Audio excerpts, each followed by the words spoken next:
everyone, we're back in the food room and my name is Mrs. Herbert and today I'm going to show you how to cook our Aussie meat pies. So before we get started, we've got to make sure our hygiene is organised. So I have my hair up, I've got my apron on and I've been over to the sink and I've washed my hands for about 20 seconds. If you're in a classroom, getting students to sing that happy birthday song nice and quietly will also work as well.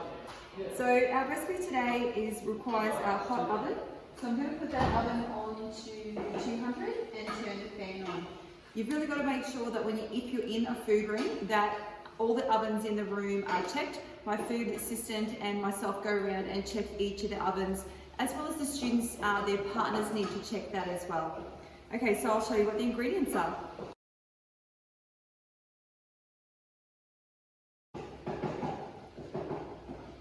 Our ingredients today, we're cooking in pairs. So we've got 250 grams of minced steak.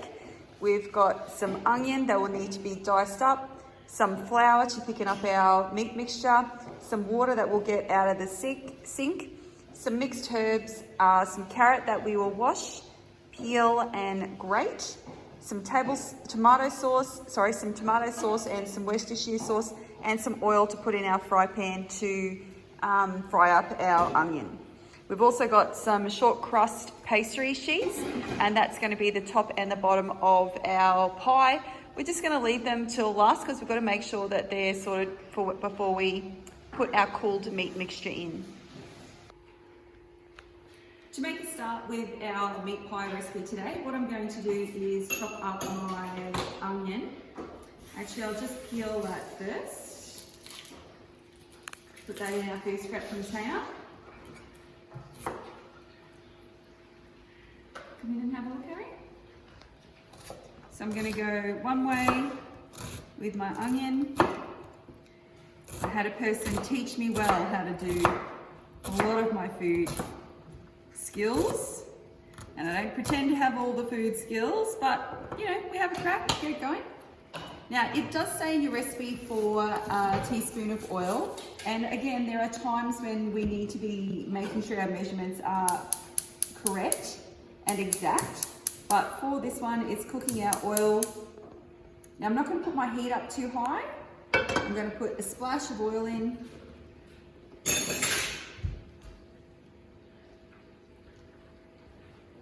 That's pretty exciting. I'm just going to let that heat for a second and my meat is there ready to go. While that's going, I'm going to grate my carrot. Now you want to make sure you're using the larger size grater and you've got to be careful of your fingers as well.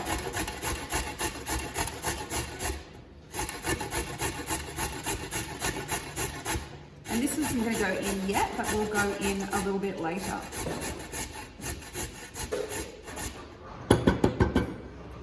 Move that to the side. I'm going to pick up my board and I'm going to use the back of the knife to put the onion into the fry pan. Turn that, turned off.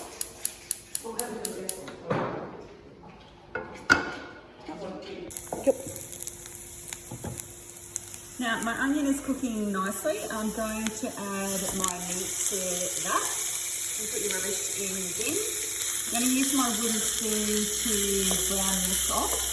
Now, when you're cooking in your pans, you want to make sure that you have someone stay with your food that's on the top of the stove. And I have my trusty food assistant who will step in and take that. Now, I'm going to collect my sauces in a little container. We're going to take 2 tablespoons of sauce and we're going to take a tablespoon of the Worcestershire sauce.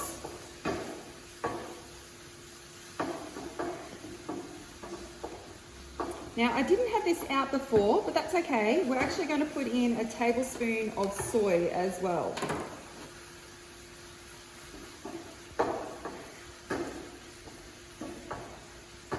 Using the correct measuring spoon,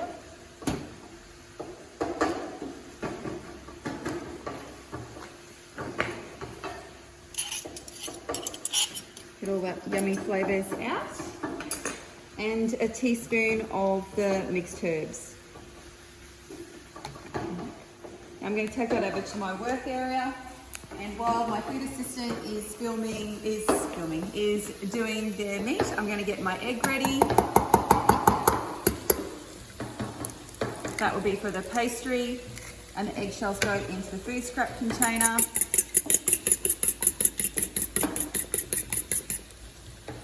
Get that ready, and I've got the flour ready to go as well. Just come over and have a look at how our meat mixture is going.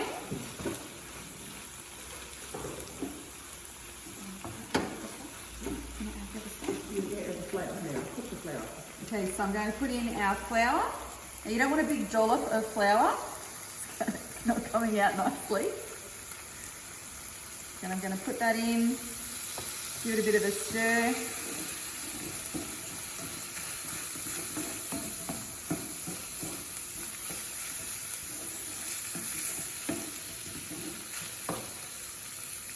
More flour, give it a stir.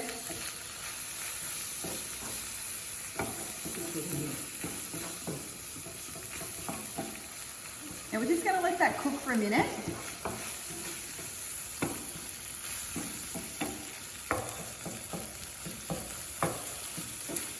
Moving that around. I thought it would look tastier. Once we add the sauces, that'll look a little bit nicer. So we're going to put in our half cup of water along with our carrot. We use the back of our knife to get that off.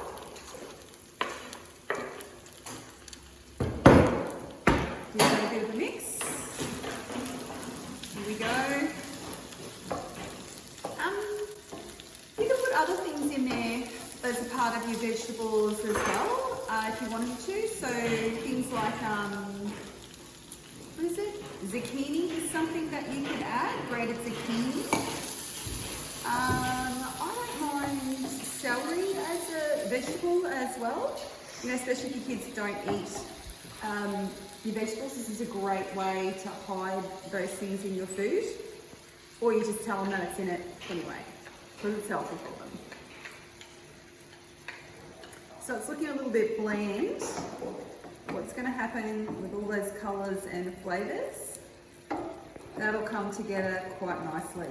The flour's in there and that will help it to thicken.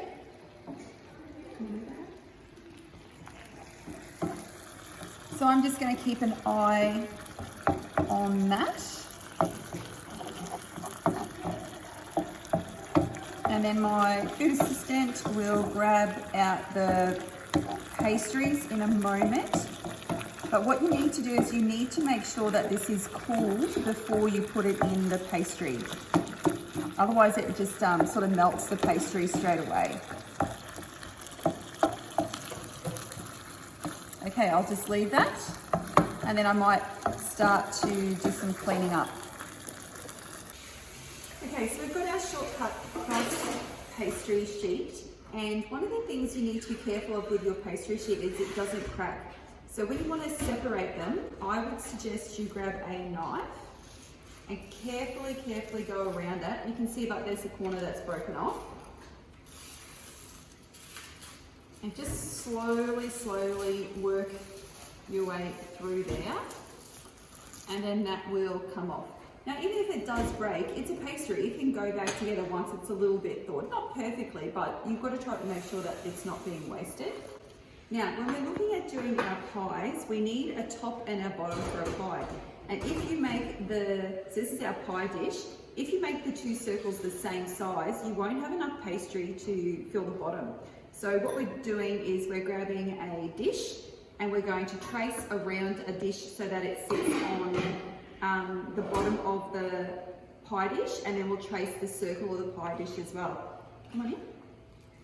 So what I was doing before was I was actually trying to work out how to maximize my pastry sheet so I don't get too much wastage. So I'm going to get one out of that. Oh. And just leave it sit there for the moment. And I'm going to move that over, take it right to the edge.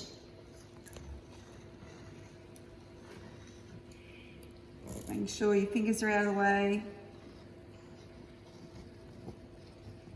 So they're my two bases for the pies. Then I'm going to take the pie dish itself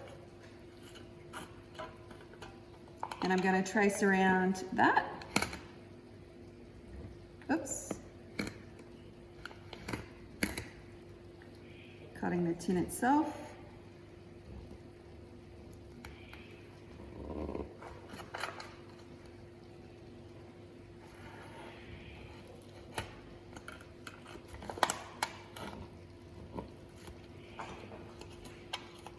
And because you're going to get two pie fillings in this, we're going again. Now, if you want to, you've got a little bit of leftover pastry if you have time, depending on your cooking time and what you've got left in the classroom. You could always do a little decoration and you can get some decorations to sit on your pies. But we're just mucking around with that leftover pastry. Okay, we'll just see if our first bit of pastry is ready. So we've taken the plastic away from the pastry. You've got to make sure the kids don't do anything with that. And then it's nice and soft that it's going to be sat in the actual pie tray itself. You do have to be careful that you don't stick your finger through it. And it is a bought pastry. So a homemade pastry is a lovely way to go about doing it, but we do have a recipe for that as well. So just steadily work. It's like working with clay. I love working with clay.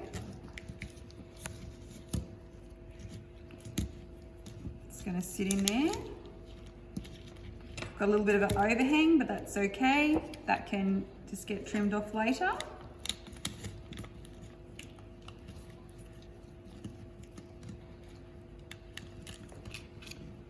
Take your time, work it around, make sure it's got a nice base for it to sit on. And what we're going to do is just grab a little bit of water to go around the edge. You might have to put some on it again in a second. And we're going to take our filling, and our filling is going to go, oh, we've got heaps of filling.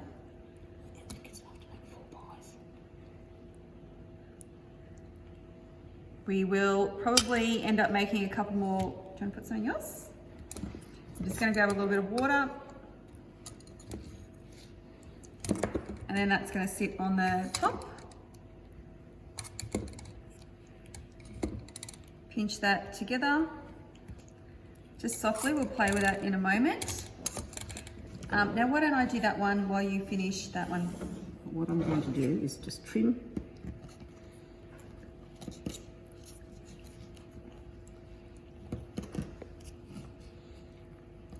Can I borrow your knife, buddy? Want to see this? Mm-hmm.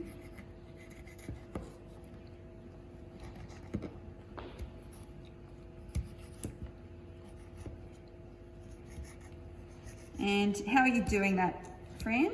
With my index finger and the index finger and the thumb of the other hand. Okay, now I'll make a start on that, but I'm pretty sure you're going to be better at that than me. And why are you putting air holes in there, Mr. To let the steam escape. Steam. Okay, your turn. You do mine. Yours is better. Let's just stick with what we know.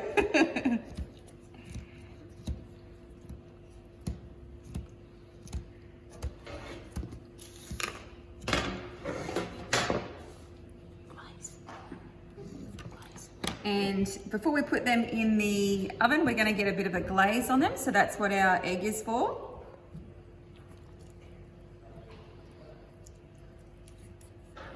And we put our oven on before, so that's ready to go.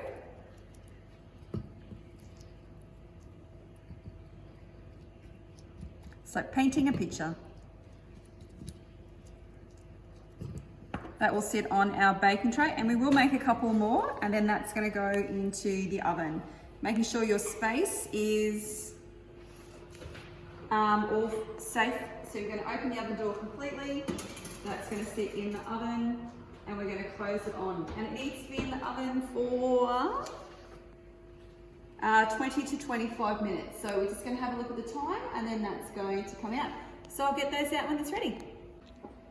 Okay, it's been about 20-25 minutes, more on the 25 side. We're about to take our pies out of the oven. So I'm using my oven mitts. I'm making sure that I have a safe space around me. I'm opening the oven door completely so it's not going to bang up. And oh my gosh, there are the pies. How beautiful do they look? I'm going to close that oven door and turn the oven off. So we're all sorted with our safety. So yeah, there are our Aussie meat pies. Enjoy.